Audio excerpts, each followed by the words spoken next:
Come on, guys, it's interactive. I promise. You're going to have to talk to me at some point. Why do we want to use this? Not heat, but... energy. It's a little vague. Cooler, right. We're looking for cold spots, guys. So ghosts create cold spots. So the whole point of this, you guys should be able to see me in there, right? Red, orange, and yellow guy.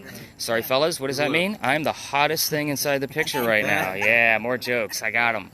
So what are we looking for? Blue and black. You're absolutely right. So blue and black spots to either take shape on their own or to start moving on their own. So the cool thing is about your video that you're going to get back is I have this set up to where you actually see a blue dot bouncing around the screen. It's going to give you the coldest spot in the frame at that particular moment, kind of helping to guide your eye. It's also going to have the temperature attached to that blue dot. So it kind of gives you like a point of reference. I normally look for 15-degree temperature drops whenever I see those cold, circle bouncing around. So if I spot anything, obviously you'll get the screenshots from it, but you will get the full video back and any markers that I find that are going to be relevant. So I think with this one, where do I want to go with this one? Matthew, I think I'm going to go with you on this one. He's a geek. So you're going to hold this guy pretty much right-handed like this. That way the camera stays on your left. We're already recording, and we're going to keep it recording until I kind of give you the cue to stop.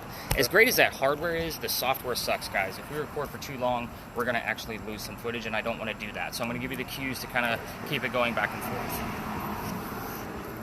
The next crazy camera. Let's get into this one. This is one where everybody gets like, ooh, Ghostbustery kind of stuff. Yeah, I can make Ghostbuster jokes. That's the job. So, yeah, this is a crazy rig that me and my wife designed. So, a battery, we better plug it in. The ghosts are draining the batteries, guys. No, I'm kidding.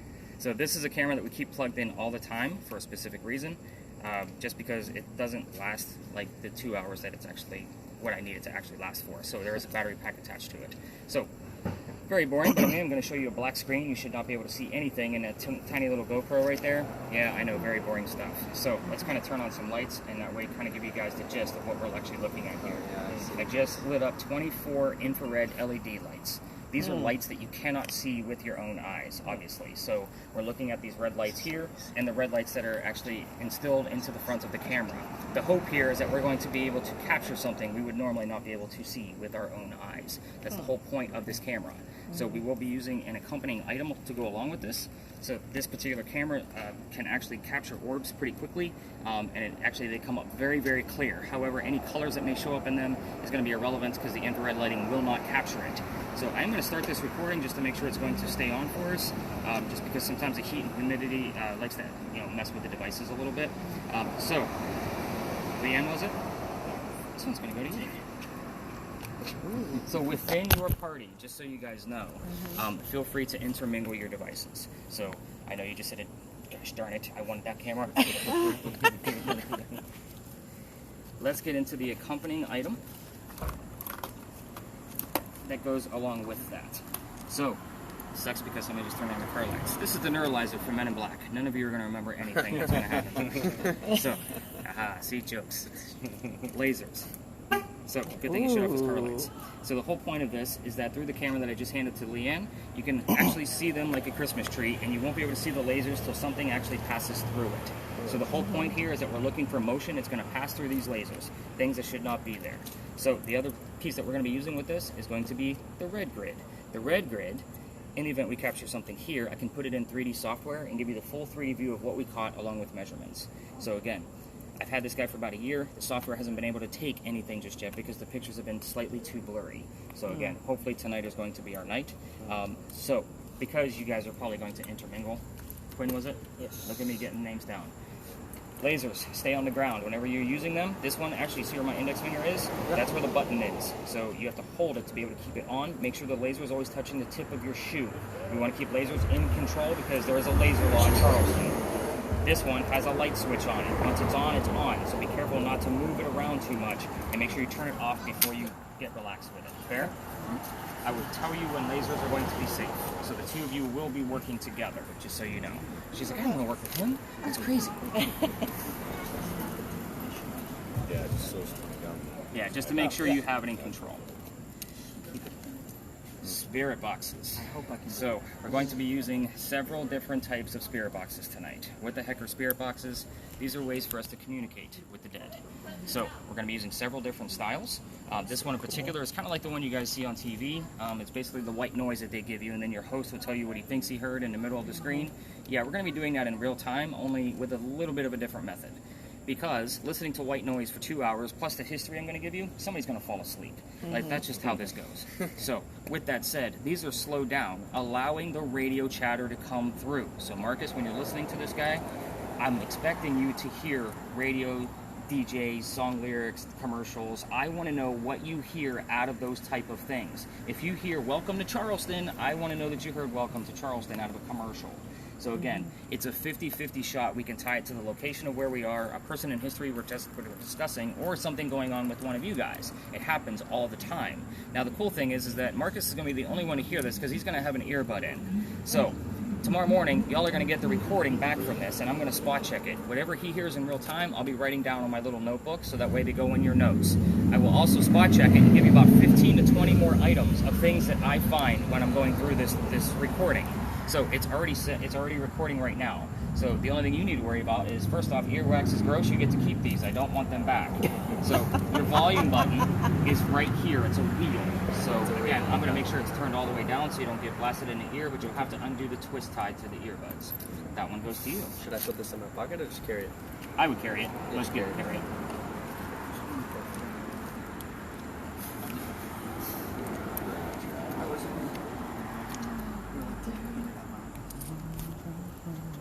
Rob, I'm going to give this next one to you. Okay. It does the same thing, only it's not recording. Because if I give you guys 4 hours of white noise and radio chatter, you guys are all going to hunt me down and kill me. Like, what the hell did you do? So I'm going to be relying on you and whatever you hear in real time, so that way I can write it down. So again, your earwax is also gross, and your volume button is right here, and it's already sweeping through the radio stations. Okay. No, there's nothing right now. So you're going to tell me when to put it in my ear too, right? Or am I listening all the time? Most of the time. So I would go ahead and undo the twist tie and pop an earbud in and get used to the volume. Because I'm kind of going through the rest of these devices. So I shouldn't be hearing something right now, correct? Unless you turn the volume all the way down. The volume is at the top, remember? I didn't touch it. Don't hit the button, it's the wheel. Yep. Oh, there we go. Now I hear it. This next spirit box, we don't actually have to listen to anything. That's the cool thing about it. So on your TV shows, they would normally call this an obelisk. This one actually has 36,000 terms and phrases in it. It is a phone app, is what I'm going to tell you. And this phone app is going to actually save all the terms and phrases from our entire time together with timestamps. In the event something pops up relevant from this timestamped list, it helps me go through the recordings, through the spirit box recording, that kind of mentality. However, this being a phone app, 80% of what comes out of this thing is going to be garbage. So Kelly, as you're kind of watching this thing throughout the night, I'm going to come to you from time to time and say, where are we at with the list? I don't want to see every word that pops up. I want to see them in kind of a bulk. Otherwise, we're going to be out here till like 4 in the morning because it's going to spit out a lot. So again, 80% is going to be garbage. All you got to really do is pay attention to what words are popping up, and to get to the list is the little white box next to the word. To get back to your main screen is the top right button. 2 simple buttons for you. Let's see. I know which one I need to do. So, Mitzi, you're getting our newest spirit box. Ooh. The newest spirit box works a lot differently than the rest of them. It's going to sweep through both FM and AM radio stations simultaneously. An attempt to take out the white noise that Marcus and Rob are actually listening to. So, it's only going to give you about 10 to 12 terms total through the entire night together. The reason I'm giving you this one is because it doesn't use an earbud. Okay. However, and it also doesn't record.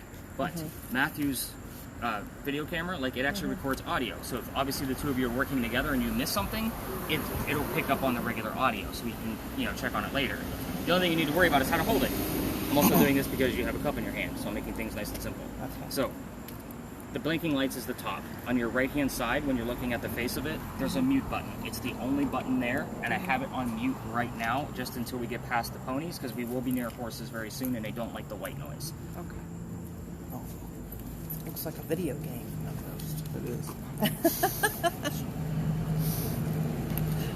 Hey. We're going to keep things nice and simple for you.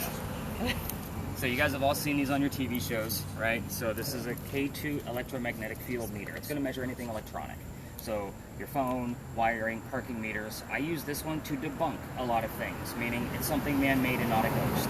All you need to do with this, guys, let me know what colors you see. It's already on. You don't need to hit any buttons. The second thing you're going to do, because this is actually going to be kind of fun for you, is you're going to take hundreds and hundreds of pictures for us. So this is a digital camera, and I'll be honest, I normally don't hand this to people under 20 because they don't know what the hell it is. I don't know how old you are, but again, I'm guessing. At this point, there's no flash on this. So any picture you take, try to be as still as possible, because the reason why there's no flash is I don't want any false positives. If there was a flash, it would be giving me glares off of cars and all kinds of mess, and we don't need all that.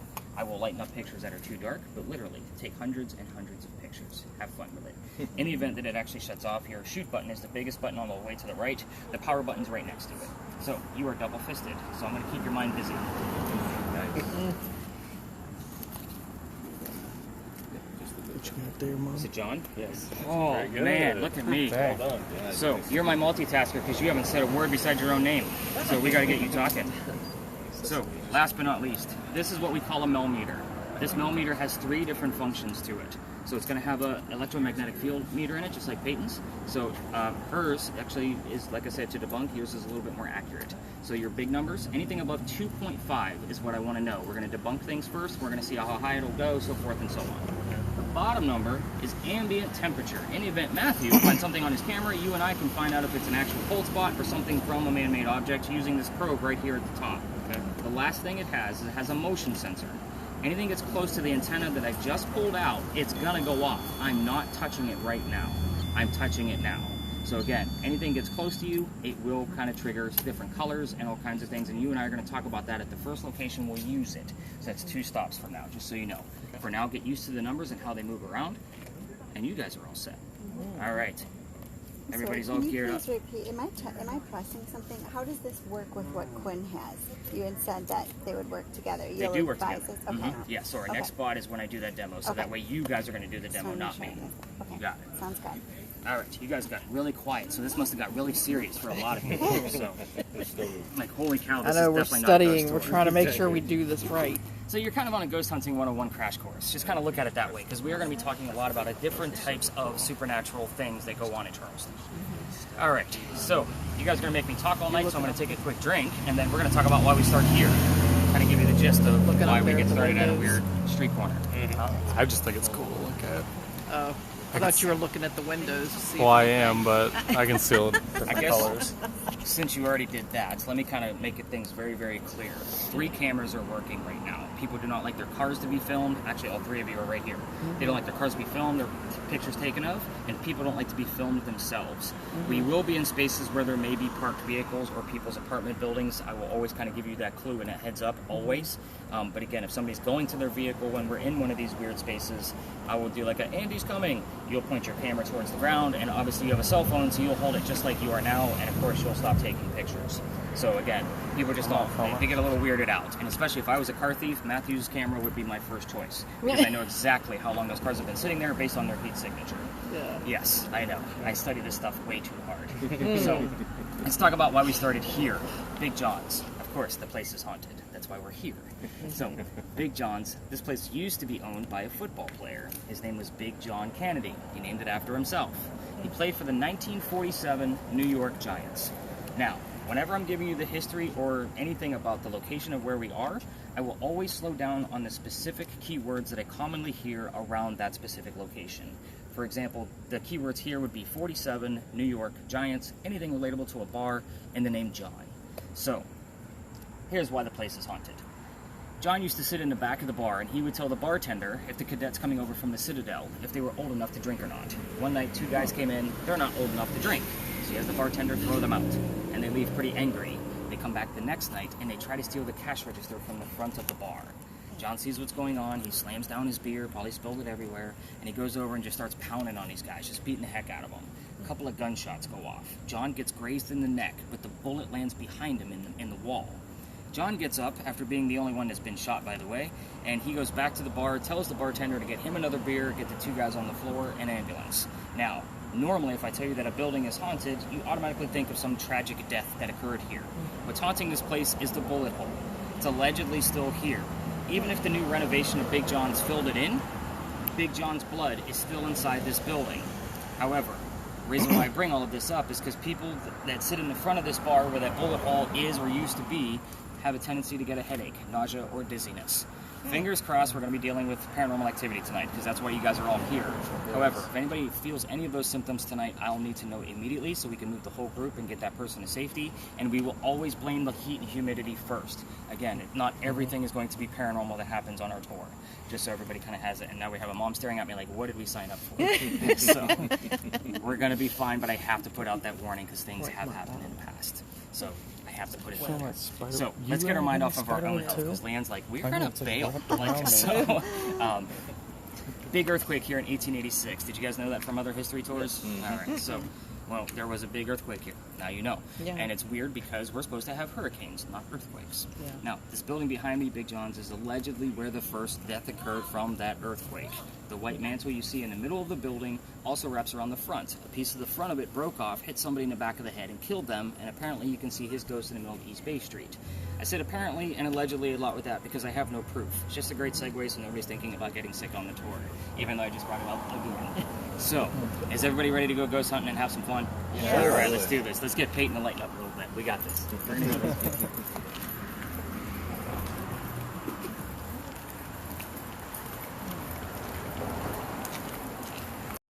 Do two things for us. Even though I told you not to record people walking by, you are going to try to keep one of us in view all night long. We're going to be the warmest thing out here, just like that joke I made at the beginning.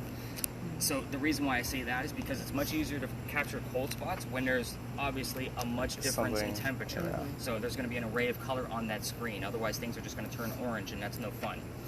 The other thing you're going to try to do is keep the sky out of view, if you can. It's going to be impossible in some areas. The reason why for that is the blue dot. The blue dot will default to the sky looking for a surface and always label that as the coldest area, because there's no surface on the sky unless it's getting the moon, which is very, very odd. So, again, always keep the camera to your left, people in, sky out. Those are your basic 3 rules. And as far as your device, so, Leanne, right? Yes. Look at me getting names. I'm good. And Peyton. No. Peyton Quinn. Yes. Damn it. You know I was going to get these two mixed up. All right. Shine one of your lasers down for me, buddy. I'm going to raise it up just a little bit more. Perfect. Yeah, get comfortable with it. Just hold it like you would normally like your cell phone. All right. So, in a nutshell, you're going to be filming through the laser. That's why I'm saying go ahead and raise it up a little bit so that way we actually have a little bit more of a grid. So you don't want to keep your camera pointed down at it because we already know what the squares look like. So you're literally going to be like 2 to 4 feet away from him, moving slowly like around it to be able to capture something actually moving through the laser. Because again, you can't see it until something goes through it. So that's the whole point of it. If you're going to use them together, you don't want to cross the streams. So bad Ghostbusters joke that nobody chuckled at. Nice. So, crossing the streams basically creates one grid and it's pointless. Keep them side by side. So again, it's almost easier to kind of like put your elbows, you know, at an L, so that way you're holding it down. Oh, there you go. You got it now. Now we got a little bit of airspace. Now, always keep them on the ground, of course, unless I direct you otherwise. And again, if you guys want to swap things up in your party of 4, obviously with yours, you're both going to be using it because you can visually see his and he can obviously audibly hear yours. And then the 3 of you, if you want to mix yours up as well, by all means do so. And I say keep it within your party because everything gets sanitized twice a day. So again, I've always done that even before COVID. Imagine that. All right, is everybody ready to go ghost hunting? Because I think the only person I need to work with is John, and we're going to do that at the next stop. Yeah. All right. First off, did we get any colors on your little blinky? And any numbers come out of yours, John? Nope. All right, let's go learn much deeper history than football players and ponies. Let's get away from this.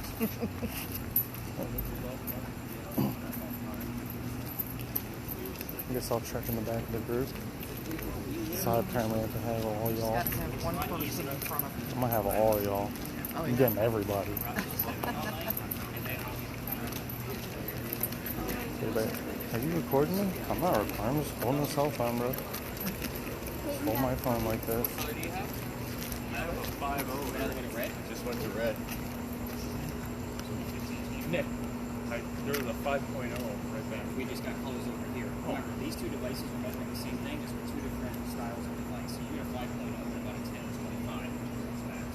So it's actually I want to see what's going on the spirit box. I want to see what this is going to the next space. This is right there. Come over here for a second, because I do want to take a look at that word list. Just bring it on over here.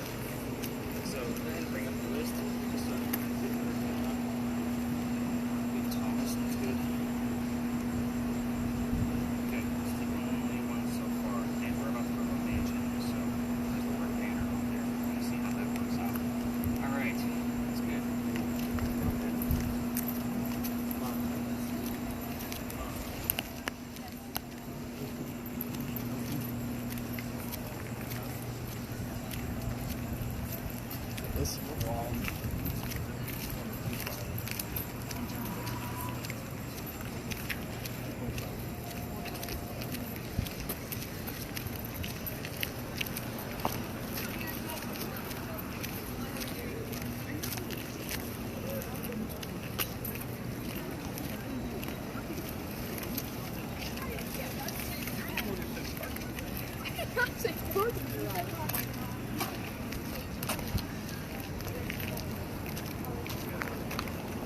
Yeah, I got a 3.5.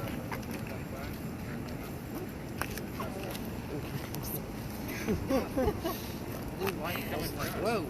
Stays here. Oh, you got another color. Blue. Yeah. Got red and blue lights over here. Shoot. Well, that's off to a good start, and we already have a name to a person that is actually attached to this space anyway. So let's circle around this way. That way you're staring at the blue lights. That's going to suck for you guys. So.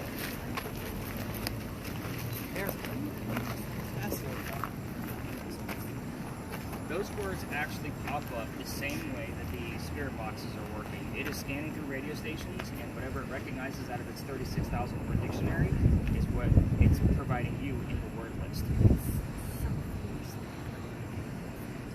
It's a 20% chance with your device. That's the idea. So, these spirit boxes, the way I have them all set up, is basically based off of how this one's operating. So, again, with all of these terms and phrases coming through, it's a 20% chance that pops up because yours is hearing a whole lot more. Now, then listening to this guy, it's very difficult to do. That's why it's a 50-50 shot. He's not going to hear as much of what's going to come up on this guy. He's not going to give me the 75 to 85 terms and phrases tonight. He's only going to give me probably 20 to 30 based on what he hears. Again, it's a 50-50 shot. But with the amount that comes out of this one, it's a 20% chance. And we're going to see, like some of these spirit boxes, as I'm kind of bouncing around with everybody, you might have a term, but something relevant to that particular person that we just talked about, Thomas, I didn't tell you anything about him yet, is going to pop up somewhere else. Because it happens all the time. It's a matter of like, okay, Thomas is going to be here tonight, then we're going to see clues wrapped around Thomas, specific numbers, specific things he did, people he married, those kind of things will all be very, very specific. That's why we don't go after yes or no answers. Does that make more sense now? Okay. All right, so welcome to your first parking lot, everybody. Congratulations, you made it. So, I told you I'm taking you to weird spaces. What is this place? This used to be the Eliza and Charles Pinckney mansion. So, their mansion actually sat in the front of this lot, obviously facing East Bay Street. Eliza's garden was lined up with Five Church Restaurant over there and came all the way across. And then the servant and slave quarters were in the back of this space. I always like to give you the layout of the land, just so you know what we're actually working with here. So, spirit boxes, I am not going to be giving you questions like what color is George Washington's white horse. Just like you guys know, like what we did over there with the Red Barn. I will withhold information on purpose. I'm doing that so you guys all have a genuine experience with your spirit boxes. Now, obviously, Kelly had no idea that there was somebody named Thomas that's going to be attached to this location. So I felt like something just tapped my shoulder. I just saw a bug. Oh, okay. I was going to say something just tapped me. I was the strap on my bag. So who knows? Maybe the bugs are attached to me today. We'll find out. And we have it on film, so both of you are recording me right now, which is awesome. So, weird word. I don't think I've ever seen that on there. So, where was I? Oh, where are we? Eliza and Charles had a son named Charles. They had a nephew named Charles. That's 3 different Charleses, in case you lost track. See why we look for the secondary verifiers now? We need to know which Chuck we're chatting with. Yep. So again, we need a very specific clue attached to that. So with that said, the son and the nephew were signers of the Constitution for South Carolina. It's a pretty big deal for us, but I hate politics more than all of you. So we're going to actually talk about Eliza. She has a much cooler history anyway. So, Eliza, she married Charles at a young age, according to today's standards, not the colonial times that she came from. So, when I say that, because some of you may be asking later on how old she was when she got married, I'm not going to give you that answer. Hopefully your spirit boxes will. But I've written up to 22. It went up to 22. So she just told us her age that she was when she got married. Like, directly. Like, she was 22 years old when she got married. 22 and 30. Holy cow. 720.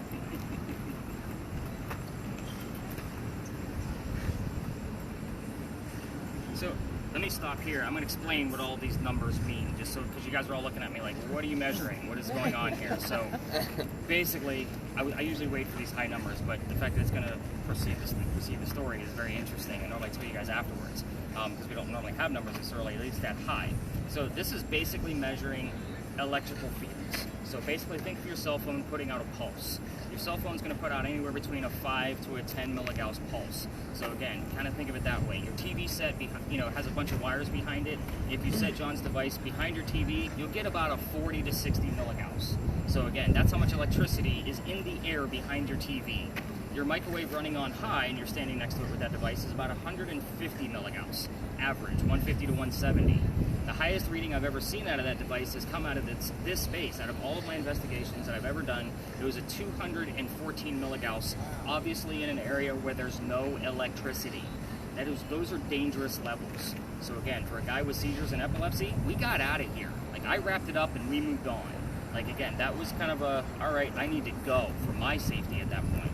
So the fact that you're giving me a 22 and a 30, as soon as I mentioned how, like, she was at a young age and you heard 22, that is her exact age. So again, I'm not going to say that that was an answer, like she gave it to us, but it is very uncanny that he gave us the exact number the minute I mentioned her age at marriage. So again, very interesting indeed. The reason I was bringing up her age, by the way, was because her husband, Charles, was over double her age. So again, kind of keep that in mind, because you still at least have one question to ask of how old her husband was when they got married. She married her husband because her father over in England thought he was dying, and he wanted to bring all of his kids home. He wanted to see him one last time. Eliza didn't believe he was dying. Instead, she got married. It's 1744. You don't get married in 1744 for a green card, because she is from England. You get married out of love, because we're not even a country yet. You can't even get a green card. And with that said, she was right. Her dad did not die right away. Instead, he starts sending her gifts from England to this space. One of those gifts happened to be the plant seeds of indigo. You guys have been in town for at least an hour that I know of. You've seen the word indigo somewhere, I promise you. So when she got these, basically what that is, for those of you that don't know, it's a plant that makes blue dye that makes her blue jeans blue. So again, I'm staring at all of your pants to see who has it on, to see who's going to be our candidate, and nobody's wearing blue jeans tonight. So maybe Peyton. I think she's got denim on. Yes. So we have one winner. There's usually one. But anyway, she didn't know what to do with these seeds when she got them. So she learned from her slaves how to keep it cultivated. It's not always hot here, by the way. So once she figured it out, she moves it to another plantation south of here, but calls her father in England and says, rice plantations are going downhill. We're going to make a killing with this indigo. And now we have an international businesswoman during colonial times. Again, you got to see me during Women's History Month. I'm a big hit, just so you know. I talk about women all night long. Now, you're all here for the weird stuff. That's Eliza's business. Let's kind of go right down the line with the spirit boxes and kind of show you how this is actually going to work. In the event that you kind of get a little numb to the questions that you're asking, by all means, you can ask anything you want to. I'm just going to give each spirit box a set of questions, so that way they have something to focus on. Is that fair? All right, let's get into the weird stuff. So, Kelly, we're going to start with yours. Your device, sorry, those blinking lights with me and my seizures are a little much. So just kind of, you can stand still. I will. Eliza was the second wife named Eliza, back to back, 5 months apart. First wife Eliza passes away in January of 1744. He marries the one we just talked about in May of 1744. Ironically, both Elizas have a maiden name that starts with the letter L. Ask what the maiden name is. See which Eliza we're actually dealing with. The other question you can ask is how old Charles was when the second wife Eliza married him. So maybe you could get that answered now that we know that the answer is 22 as far as her age. So those are going to be your focal point questions. Into the device, focus on it, speak it out loud, do whatever's comfortable for you. So everybody has their own way. I'm not going to say this is the only way to do it. We're paranormal, right? It's a matter of always testing. Rob, I want you to focus on the children. I want you to ask how many children there were. I already told you there's at least one, Charles, right? There's more. Ask how many, what their names are. Leave it alone. And we'll give you a clue. We already have one of them on her word list. The name is Thomas. So again, now you know 2 of them. Find out what the other 2 are. The only thing I'm going to ask is don't poke the bear on this one, because there's a tragedy among those other 2 children that you don't know of yet. And if we poke the bear, all activity will stop, including John's readings going on over here. So just don't poke the bear. Keep it nice and simple. Next spirit box. MITZI. The mansion's not here anymore. Ask what happened to it, and when did that happen? Because your device only gives us 10 to 12 terms total, we're going to hope we get at least 2 good solid answers out of it. It actually gave us the answer last night, so I was very, very pleased with that. So again, very interesting, at least of what happened to it. Obviously, it's a tragedy of some sort. So, where's my next spirit box? I know we have one more. Marcus. Aha, see, I gotta get names right. It took me a minute. We're gonna go after Eliza's death with yours. How old she was, what she died from, where she's buried, and what president was a pallbearer at her funeral. Lots of questions for you. Those of you with the 2 spirit boxes with the earbuds, feel free to share that other earbud with another person to help you. That's perfectly fine and okay. Now, we are in a space where there's probably about 7 or 8 cars. We do not go in between vehicles. We don't film vehicles for too long. You just keep moving as far as video cameras. And you basically need to be following Miss Peyton and Mr. John. But I'm going to steal John for a few minutes so I can show him how to use that motion sensor. We're going to stay in this space for about 10 minutes based on the evidence that's already coming through. I'm very, very happy about the 22 and 30 that's already come through and the name Thomas. Again, first clues that are actually popping up. Let's see what else we can capture, get those spirit boxes loud and proud. Let's spread out and have some fun. So what should this one be doing? You're going to hit the mute button on the right, and you're going to be listening in. And this is a safe space for lasers, so the 2 of you will be working together as well. So nice slow movements with your lasers, looking for motion that's going to be passing through it. I'll be honest, with your particular setup, it's not always an in-the-moment find. It's usually found the next day during the media review. So the slower the movements you 2 have, the easier it's going to be. And obviously you can switch if he really wants to use that camera. Your call, man. It's your ghost hunt. I'm just here to lead. Show you how this works. All right, let's do this. John, you're going to stay back with me so I can show everybody. Everybody else, let's spread it. Everything. Spread out. Lots of laser pits. That'll help. Yep. This one sounds good. Oh, it does.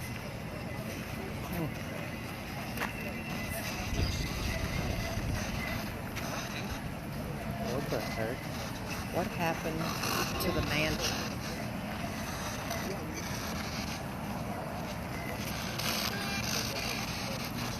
Do you want me to get in front of you? Yeah, that's a long voice.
chilling.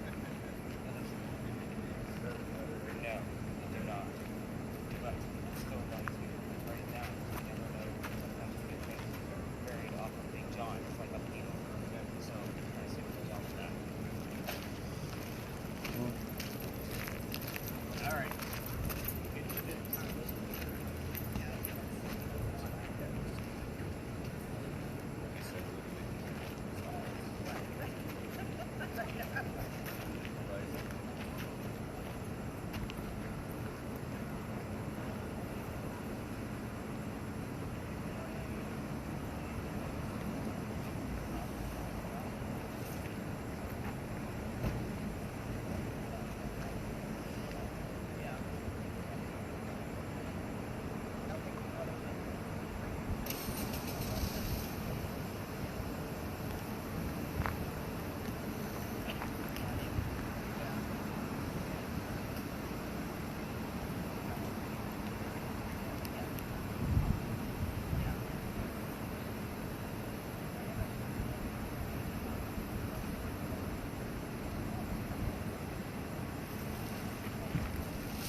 Your work, Matthew, is not always the most exciting in real time, but when we watch that video and actually find something, it's a holy shit moment, just so you know. So, yeah.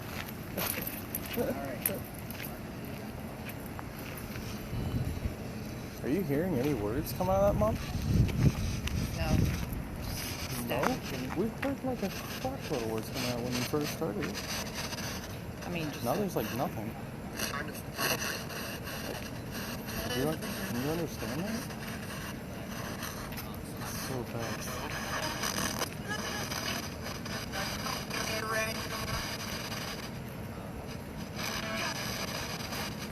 I mean, it's a radio station, but I can't.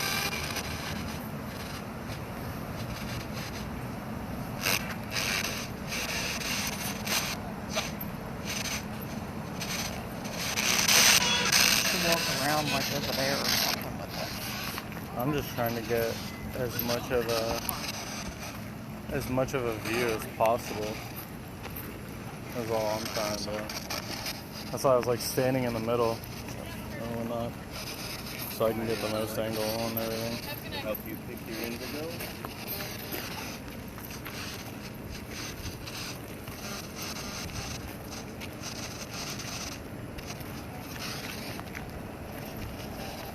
Trying to keep I was trying to get over there and like the creepy corners. creepy corners. Like, you know, they're creepy. Yeah. Yeah, I should back up and try to get like this area. Plus the building back there too. That way, like, we're getting like the most stuff around here. Just trying to keep the sky out of it is the only difficult part.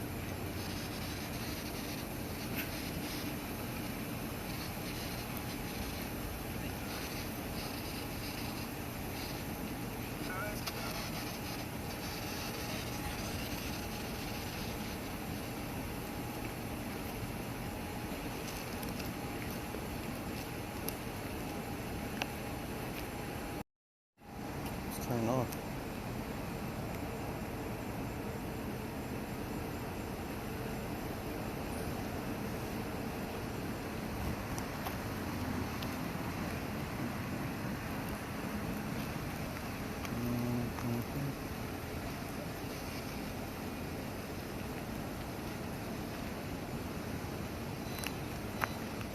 You got some questions, Mom?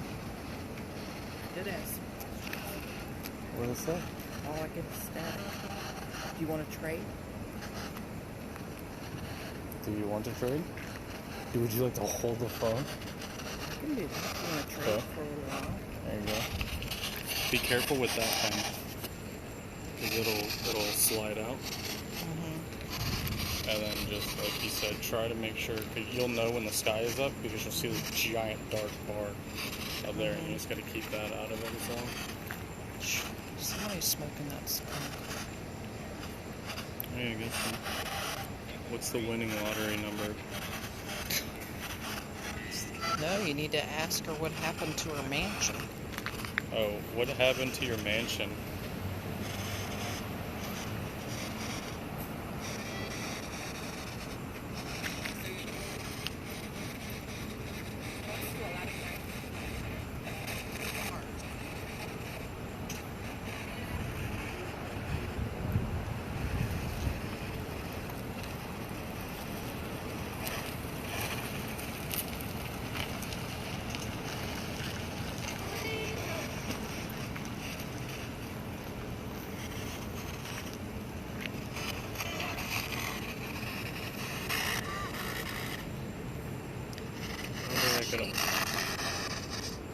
See, it's like it's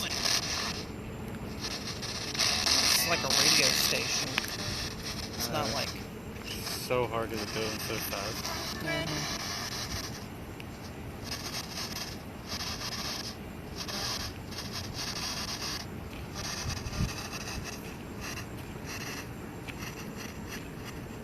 Yeah, I'm trying to keep this down. Still. Well, I got my cup in this hand. This one's worse than my other one, so Okay. it's like if I want to keep something still or partially still, I got to put it in my left. Can you tell us what happened to your mansion?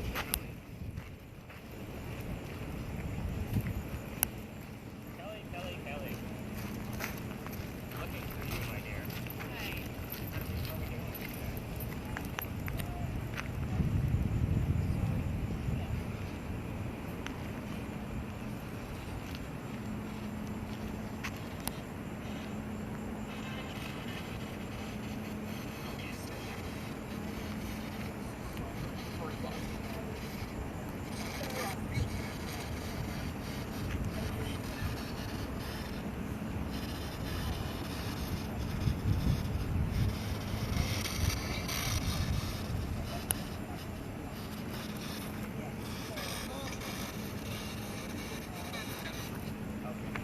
Oh, I guess that's the light. I'm like, what is this one lone red dot here? But that must be that light over there. Where is it? Right there. There's a strip and... But that must be that light. Yeah, Right there. I think so.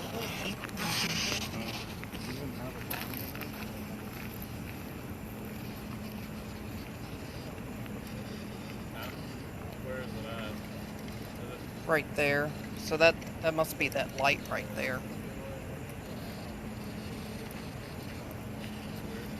You're like totally red. I put off a lot of heat. Yeah. I have very naturally hot.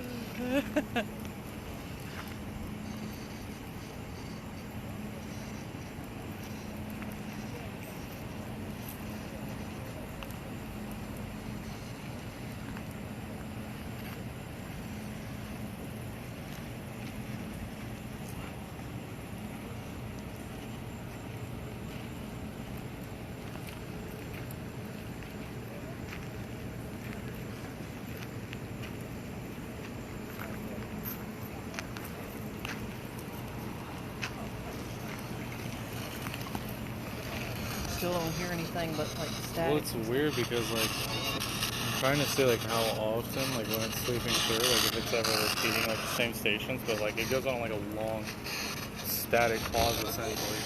Yeah. So it's like, what are you doing?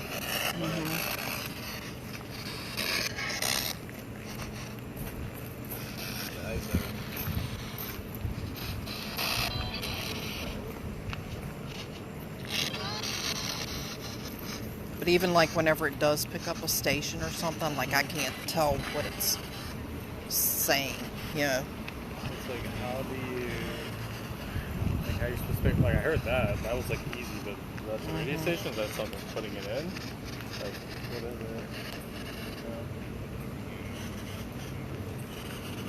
Can you touch my mom? Pull her hair.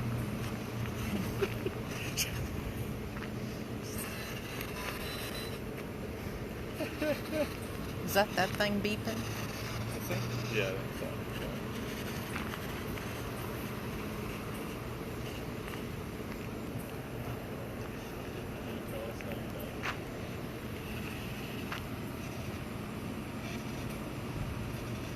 What shirt am I wearing?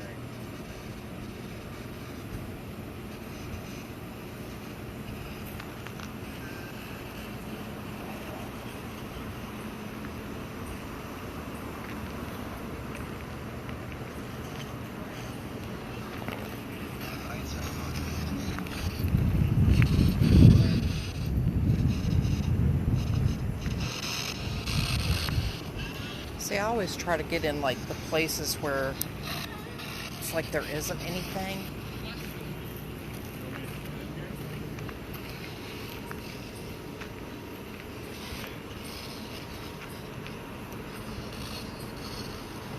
Can you come stand next to me?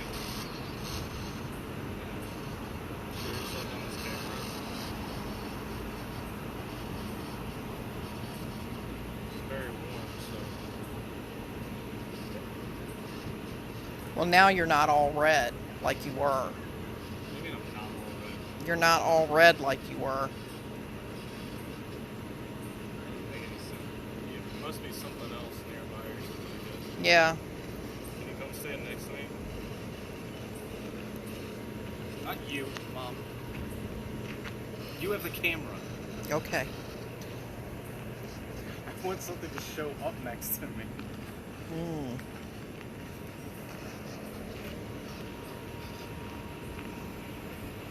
Because then if you can get like a cold spot next to me, like right here, then that's a lot better. Right now I'm blazing hot. Oh yeah. Yeah. I should be like blood red. Yeah, you're red again now. Must be whatever the temperature of something else you have nearby.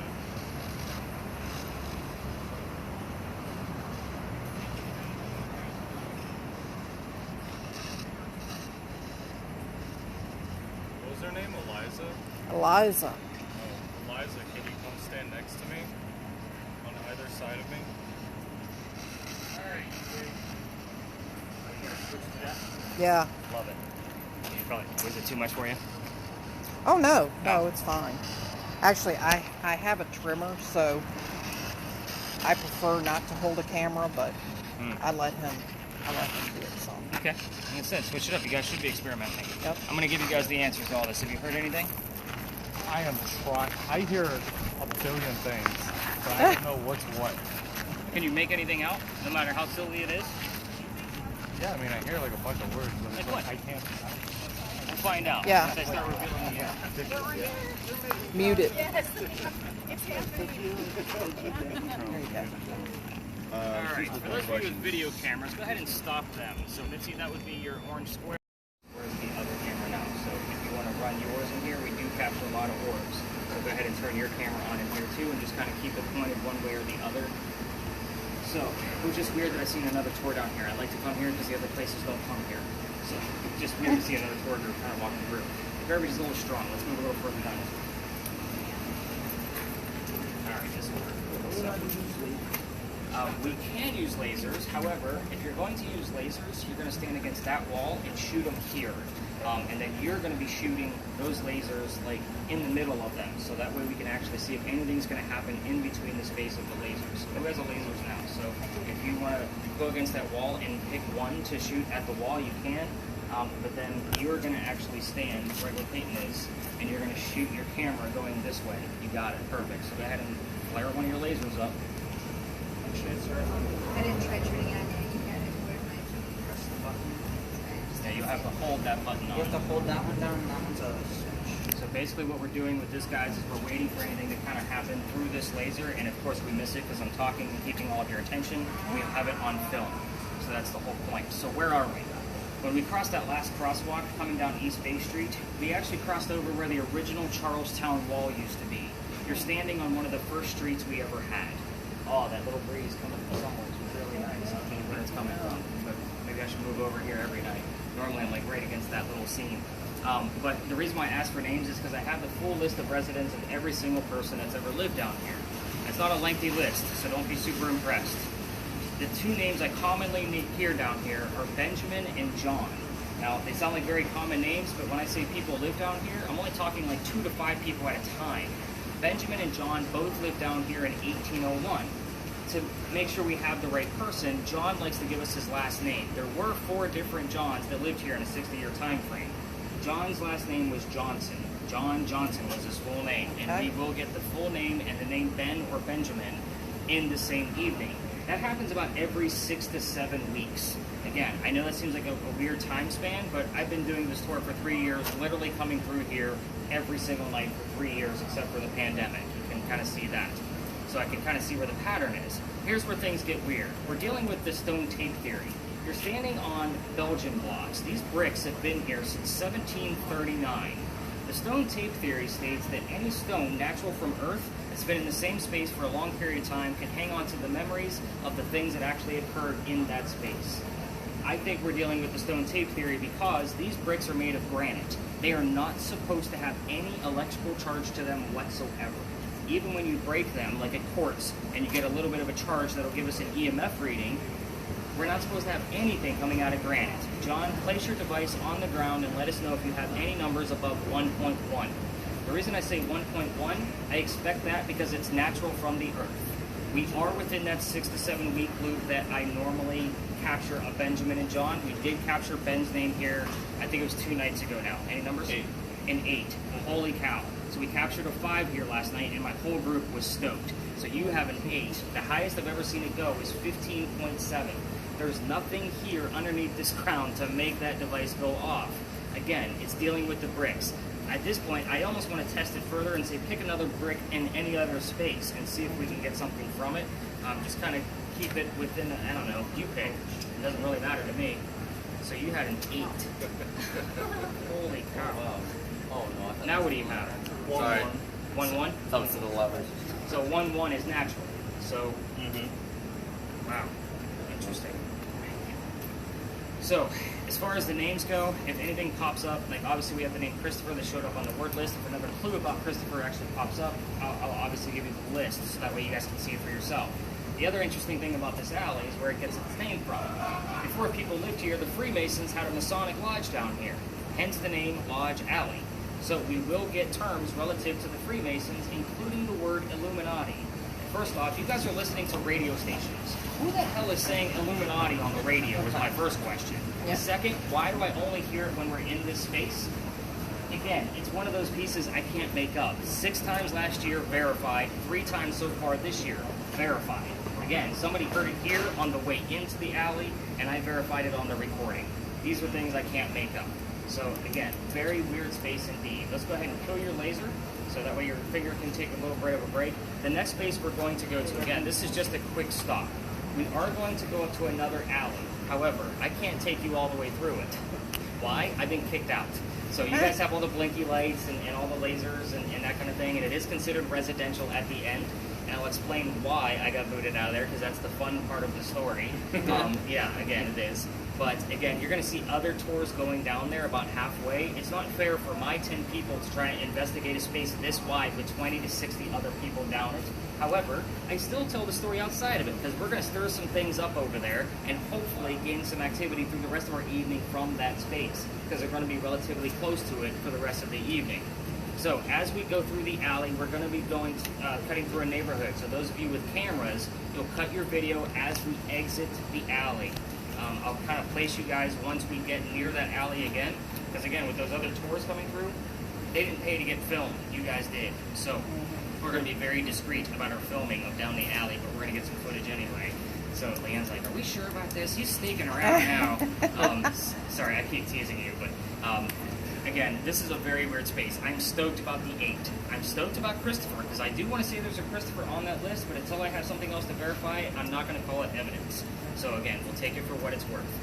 So Marcus, have you heard anything? You've been kind of listening this whole time. No? All right, fair enough. And you guys have anything else on yours? I know, those things are not easy to listen to, are they? Yeah. You guys signed up for a hard job. Listening here, like... I know, that's why the in-between times, and when I say, let's spread apart a little bit, that's usually the best time. Do you have anything on yours? Were you listening along the way, by the way? You could have unmuted. No, I don't even know how. Oh, you got all kinds of mess of buttons hit now. That's all right, I'll fix it along the way. You're good. You're perfectly fine. What did you do? I didn't flip anything. He tapped a bunch of buttons by accident. which it happens. There's a bunch of buttons on the front. I'm gonna have to take this back. Apparently. There you go. Listen in. Find us some words. All right. You got anything else on there? There we go. Backwards. Where's the 5? You got a 5 on there too? Yeah, and a 3.5. I'll take a 3.5.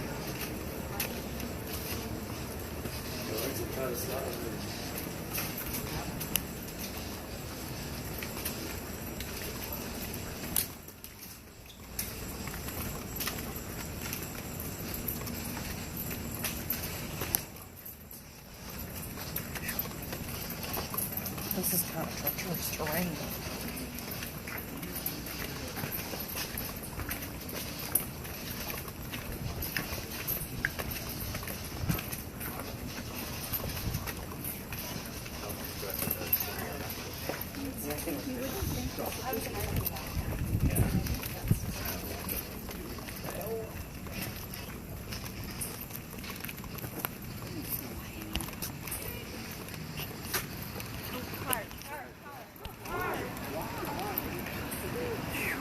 Jeez. They were not even slowing down. They were speeding up. I know.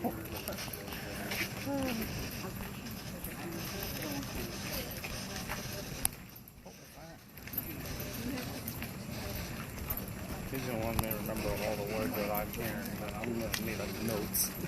Because there's a lot. There we go.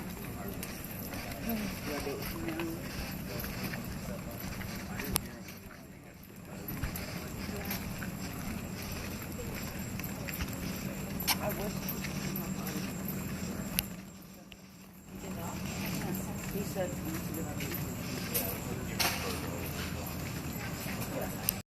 Just to see if any orbs are going to actually pass by. So, where the heck are we?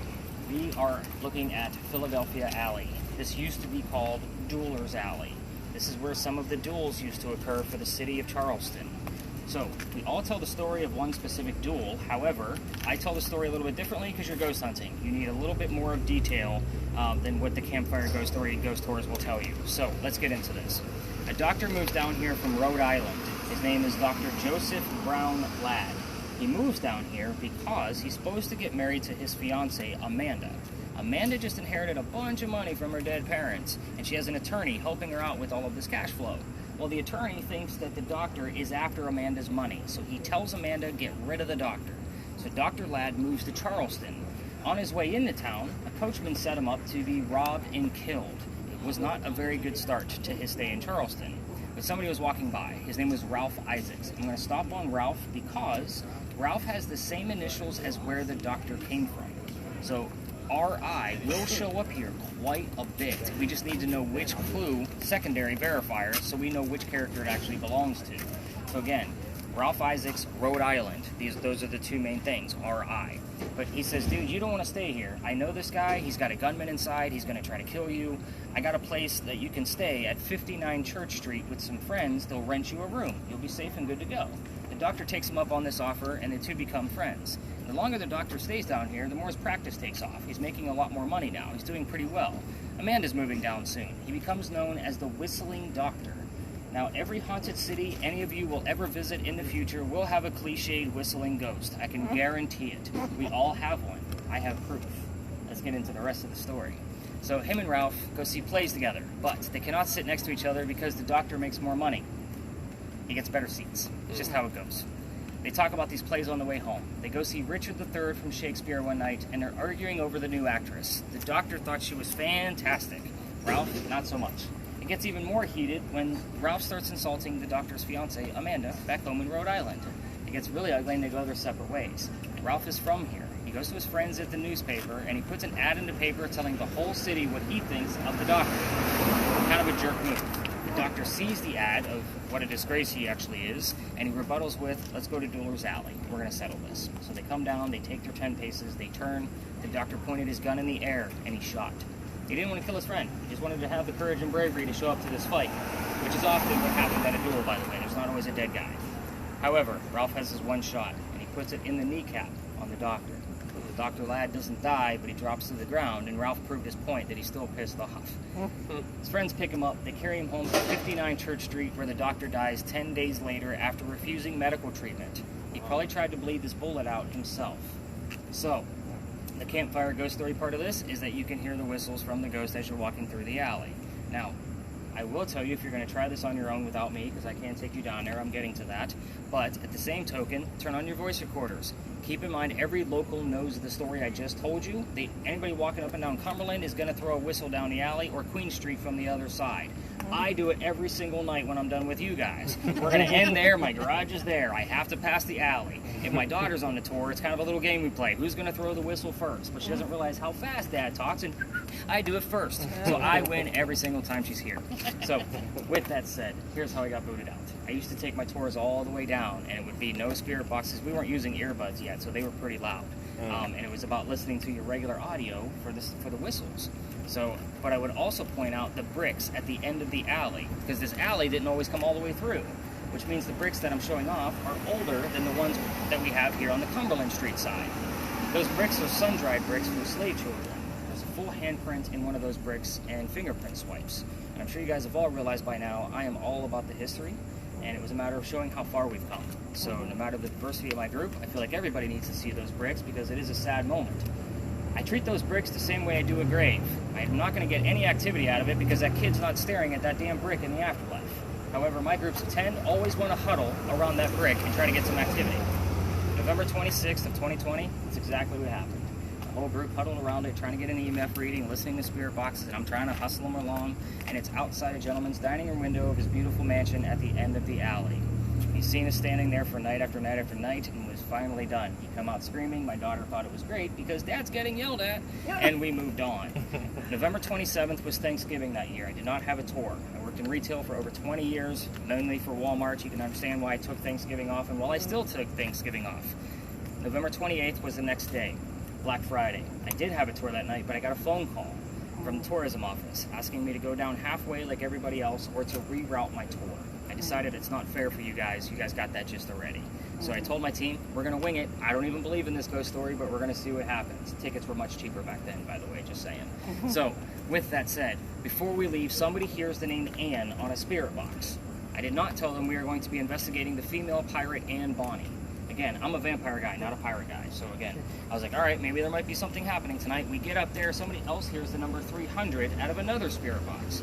I don't know what that means until I do the research the next day. We were there on November 28th of 2020. Anne Bonny's trial for piracy was November 28th of 1720. We were there on the exact 300-year anniversary of her pirate trial. So I keep taking you back there night after night in hopes that we're going to capture more. However, this is a hit or miss location. I will tell you, it's either we're going to have nothing, it's not even going to be reach and grabs, like we're going to stretch this. It's going to be nothing or a lot. So we're going to find, the best case scenario for you is if you're into pirates, I had to read a shit ton of books about pirates to be able to find like a lot of facts around lore. Everything I will tell you will be based off of at least 2 resources. So that's how I pieced it together because again, obviously I need factual data. So have you guys heard anything, seen anything before we move out of this space? Wow, you guys are super quiet. I was telling Kelly, you guys are like the most attentive, quiet group I've ever had. So, again, sometimes you don't know if that's creeping me out or like, but let's go learn about pirates. What do you think? You guys can continue recording if you want to, but we're going to be going up to that corner and we're going to pick our space and stay out of the way of the other tours because they will be passing by the same spot. Oh, I love how you guys are still flipping it around. It's awesome. You guys are like, let's try this one, let's try that one. So, very cool. I'm excited for you.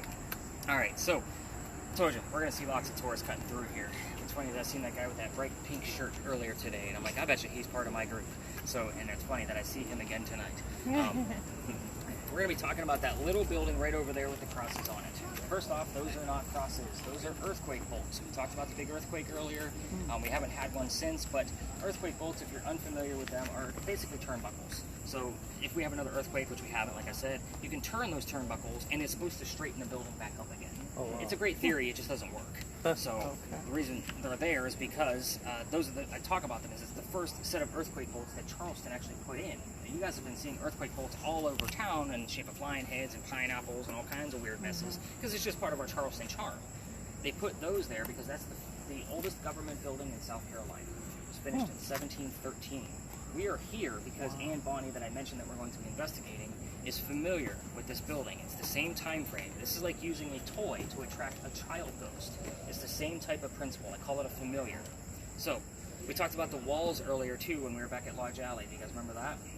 So that garage right over there is where the wall stood. It went up Cumberland Street, past the powder magazine, and started going south towards the battery. That puts the powder magazine literally into the corner of the walls on purpose.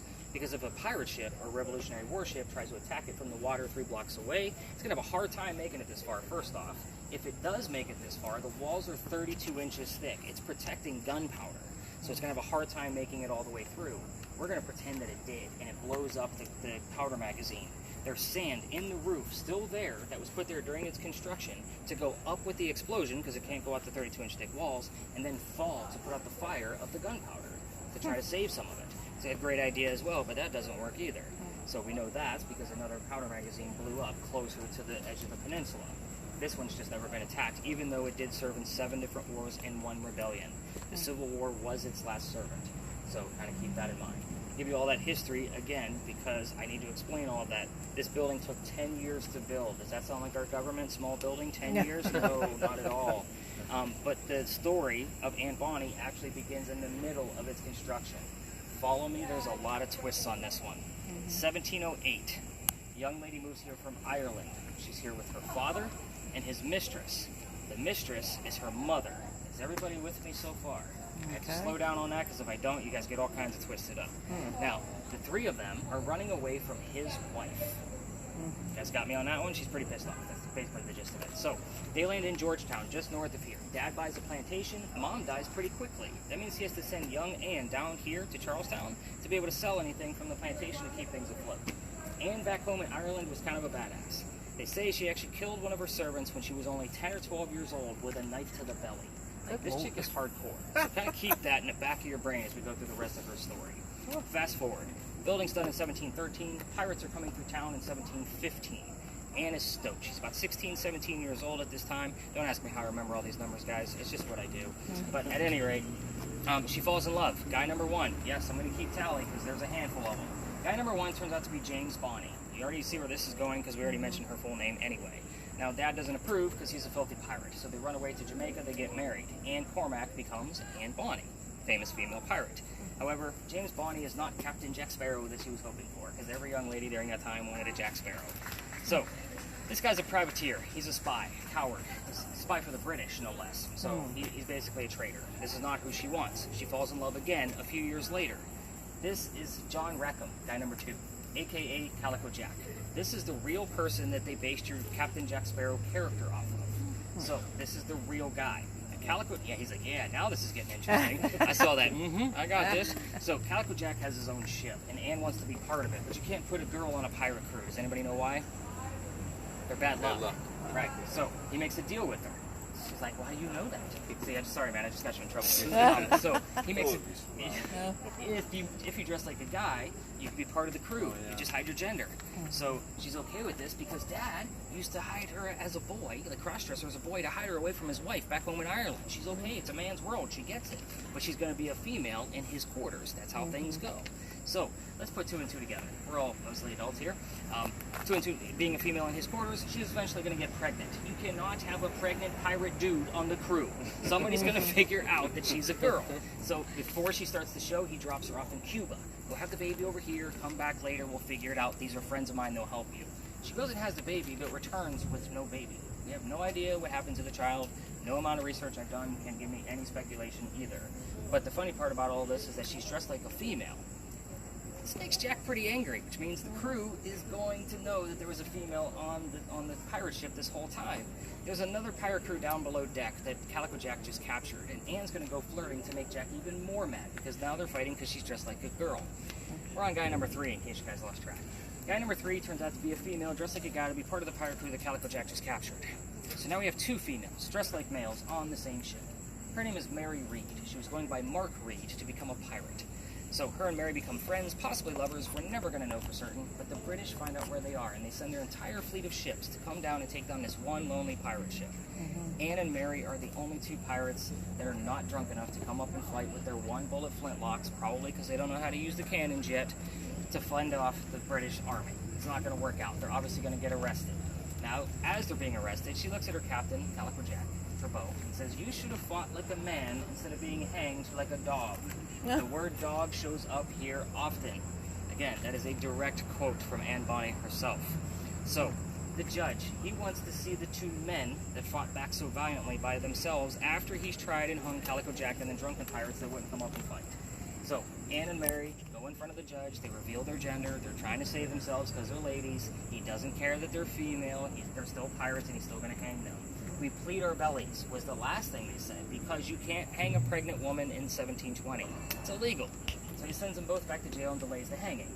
Dad is still up here with all of his Charleston money and Irish money, because he was an attorney back home. He bails her out, brings her back home. She remarries. That's husband number 2, but guy number 4, yes, we're going to count Mary Read because we're not sure. She has 4 kids and dies at the age of 84. Yes, very abrupt ending. I see all the looks of shock all the way across. But as far as Mary Read goes, she died a year later in 1721 from whatever pirates die from in a Jamaican jail. So use your imagination. It's probably scurvious and bumpy and gross and whatever else you want to come up with. Now, you guys mainly know what you're doing by now, so I only left out 2 things to get all of the spirit boxes started. As far as laser work and everything else, you guys pretty much have a good grip on this. The 2 questions I left out are the names of Anne Bonny's parents, which is the father and the mistress. Again, I did that purposely so you have something to work with. I also left out the name of Calico Jack's ship, so that's very interesting. So, Marcus, now that you have that device, don't expect numbers, expect colors. So, once you get that back up and running, I want you to ask what Anne Bonny's hair color is, and hopefully she will show you. It's very odd that you were getting the color red back at the Pinckney Mansion set, John, just because I have never seen the color red other than the fact of when I've asked Anne Bonny her hair color, and it is indeed red. So, again, it's just weird that you had red readings at the Pinckney Mansion site tonight. It's the second time I've ever seen it in a different spot, just so you know.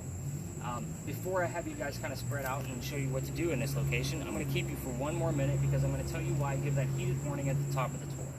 So, back in September when it's not so hot like this, because all of our faces are glistening right now because it's humid, I brought my team back here just like you're standing, and the kid next to me goes white as a ghost. I mean, literally about to drop to the pavement.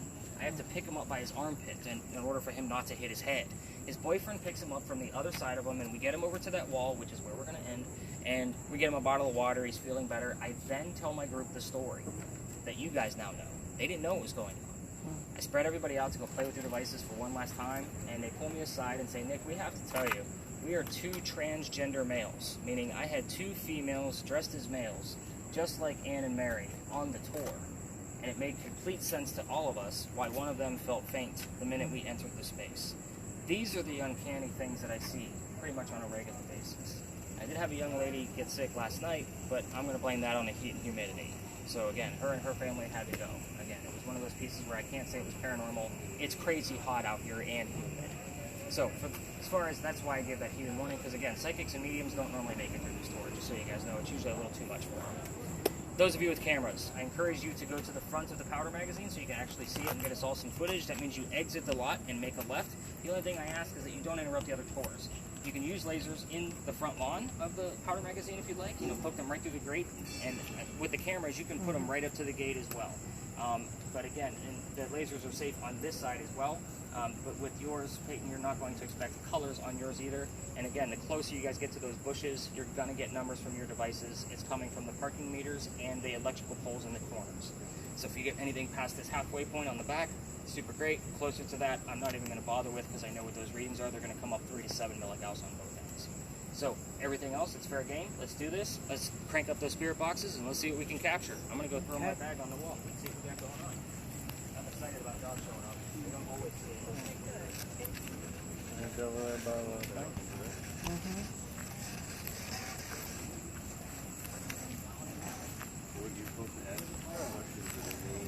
What was that?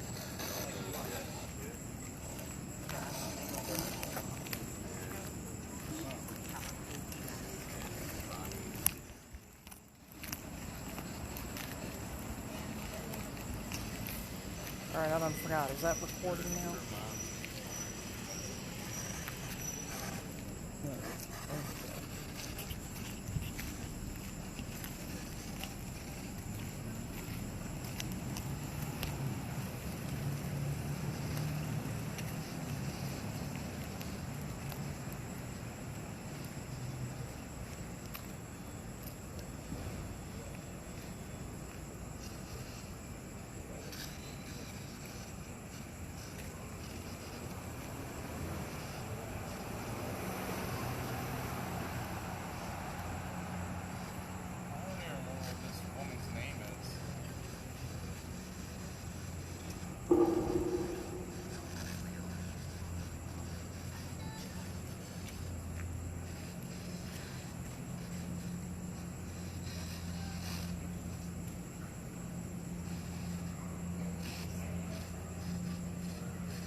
Doing it together.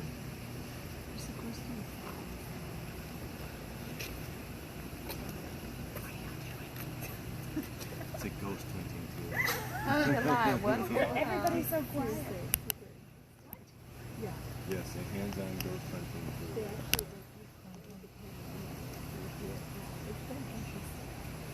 It goes through the stories, but you get to use some devices and stuff.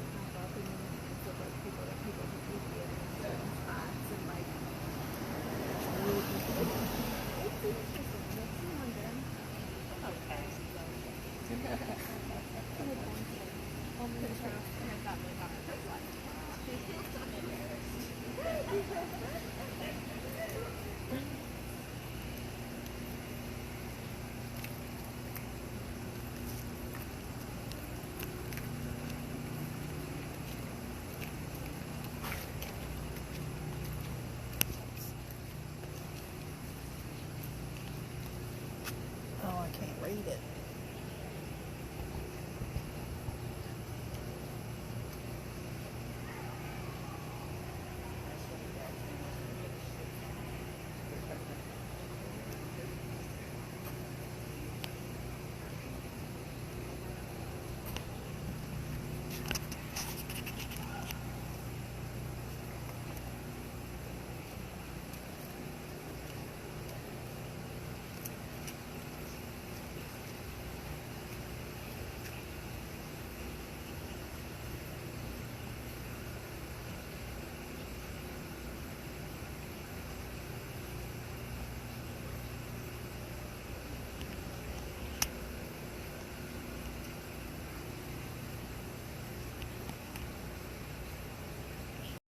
There you go, Mom. Put the squat mark. Listen to this box with me.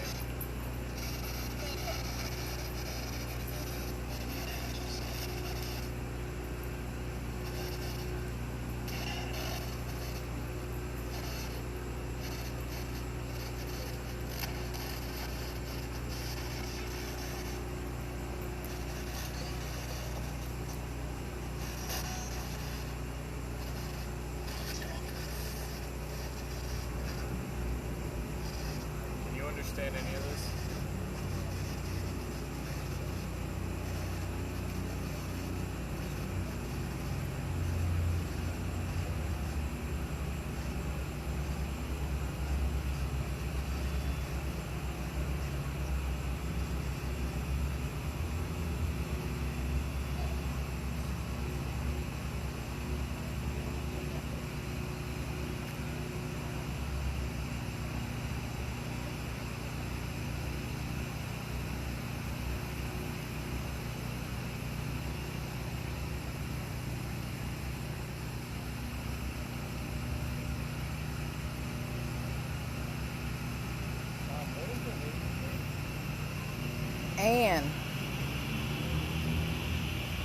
And Bonnie.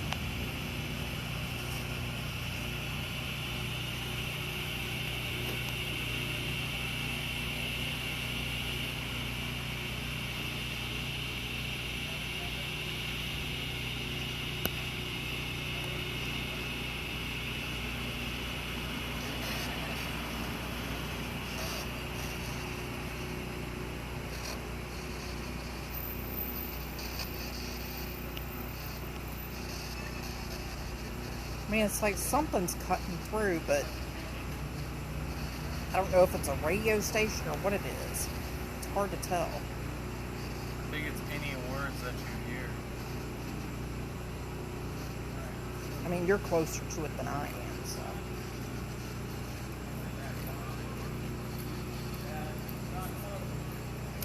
See what he's got going on. We'll get this party wrapped up. Anything pop up? Fortune teller, anything? Fortune teller? I don't know. I'm going to write it down. That's crazy. I don't know of any clairvoyants that would have been here in the 1700s. Yeah. That's a weird phrase. See, that's stuff you don't hear on the radio. John, Yeah. what you got on yours? Name-wise? Anything.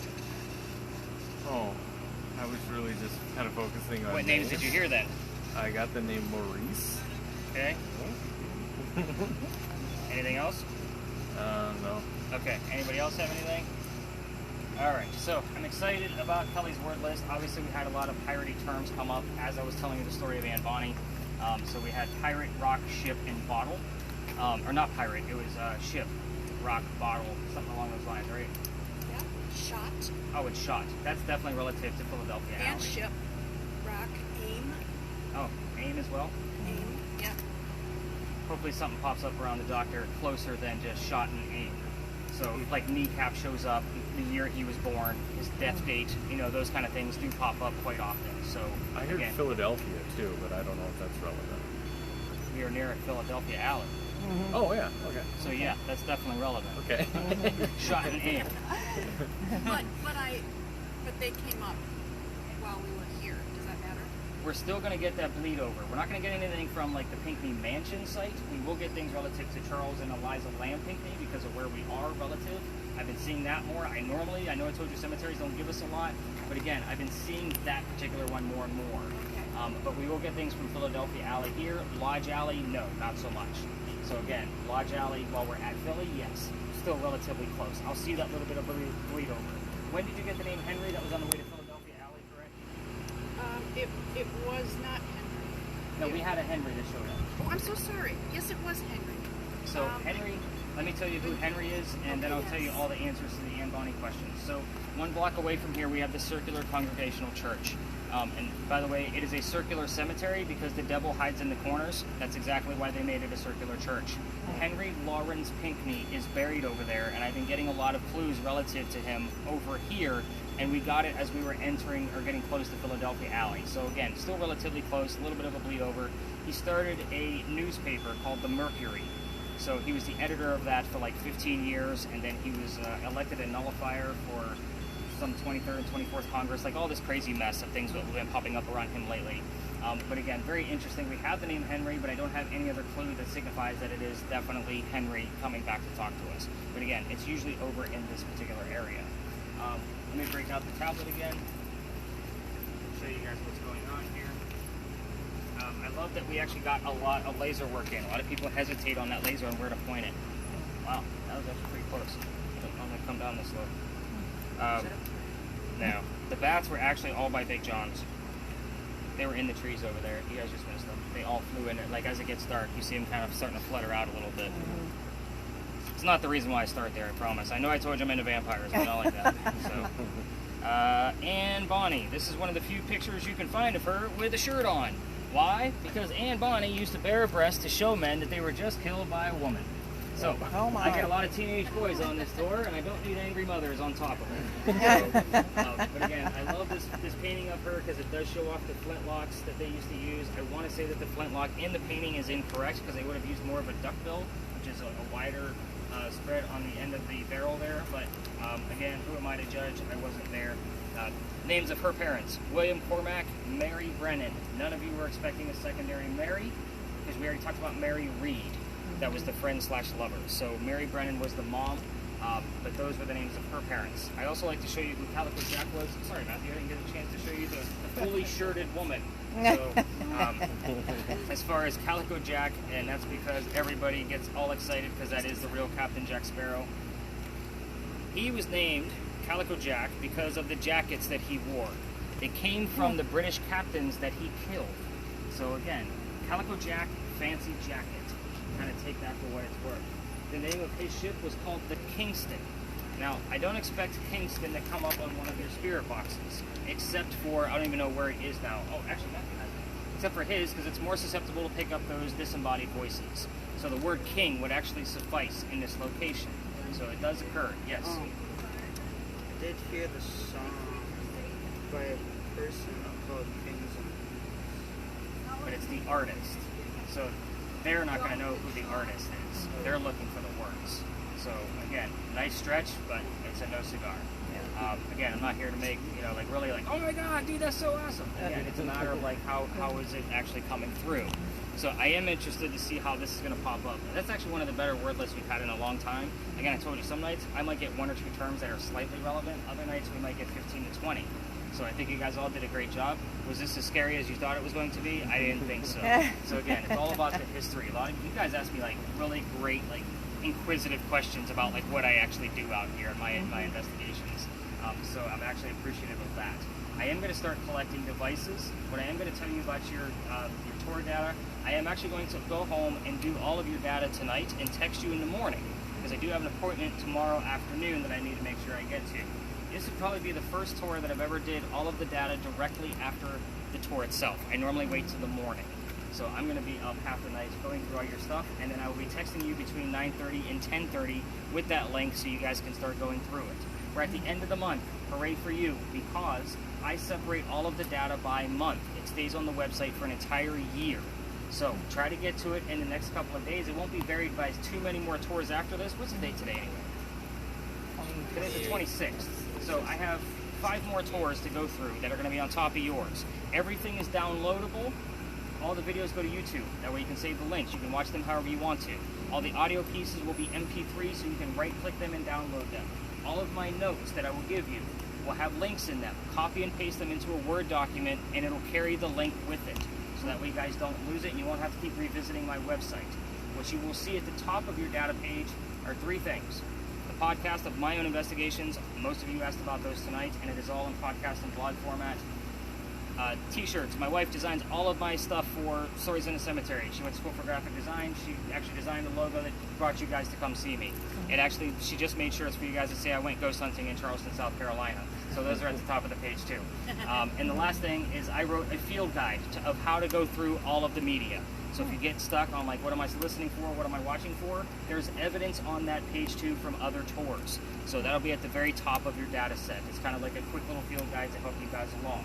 You'll also have my phone number, because I'm going to give you guys my card and my email. In the event you guys find something, get in touch. Let me see what you found. Again, I'm all about finding more. So you guys didn't work this hard for nothing. So it's out there. We just got to dig for it, right? Yeah. All right, let me get you guys my card, and I'll start collecting those devices. Actually, we'll put that